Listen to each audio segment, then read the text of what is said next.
What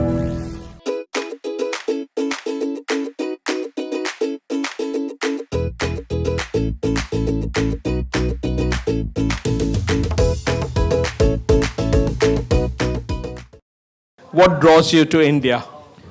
Total accident. I wanted to be an archaeologist in Iraq was my initial, and I had a place in the British School of Archaeology in Baghdad. And it got closed down by Saddam Hussein, who claimed it was a nest of British spies, which it probably was for all I knew. I never got there. So I ended up going with a friend to India. Totally, I'm still there. So by accident you were there. I never got out. What fascinates you about India?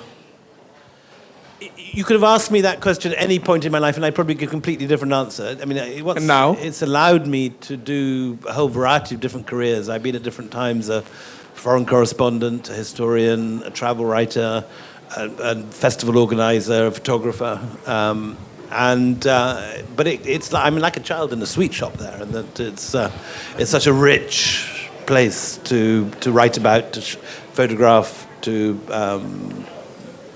think about, to What study. frustrates you about India? Oh, so much. I mean, every day, as you know, whatever love I have for the country is at least equally matched by the daily frustrations we all know when the Bijli goes, or the internet disappears for 5 days in a row, or you're stuck in a traffic jam for 7 hours in Diwali traffic, or whatever it is. When did you move to India? All that is When there. did you move to India? 1984. And you're still there? Still there. Enjoying all these frustrations? Enjoying them all.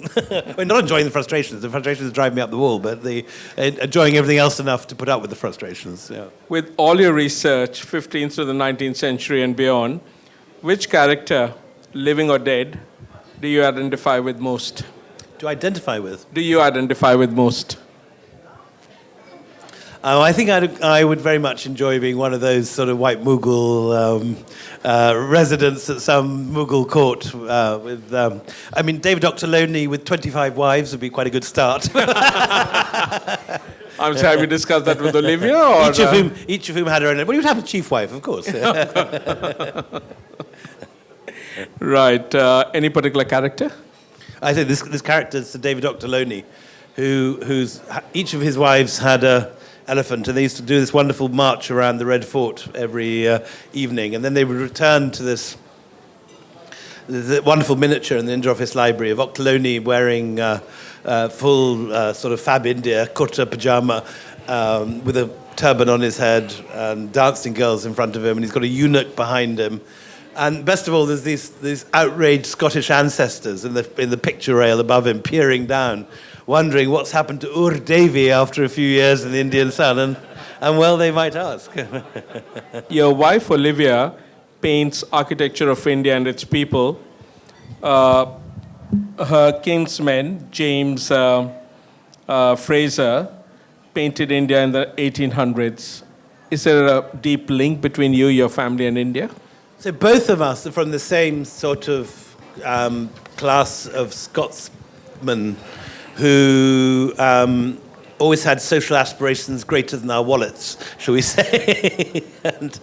and so both families are intertwined with India throughout this period. There are 3 Dalrymples in the Anarchy, one of whom is linked to this continent very closely. Alexander Dalrymple was the East India cartographer, and he mapped the whole west coast of India and then planned a settlement which ultimately became Singapore, and then wrote a book called The Great Southern Continent, and he became convinced that what Tasman had seen on one side and various other French sailors and Spanish sailors had seen must be a continent in the great, where Australis, he called it. He raised the money for an expedition. He came back from the East India Company in 1767, went to the Royal Society, and it was all tied up with that. And if you've read Longitude, the transit of Venus, the search for having to go and observe the passage of Venus across the sun from a southern latitude where you could see it properly.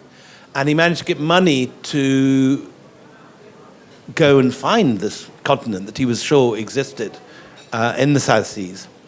But he was East India Company, not Royal Navy. And at the very last minute, he discovered that he wasn't going to have complete command of this expedition because it was a Navy ship. So he resigned, and some character called James Cook went and led the expedition instead. But for which you'd all be able to spell Dalrymple.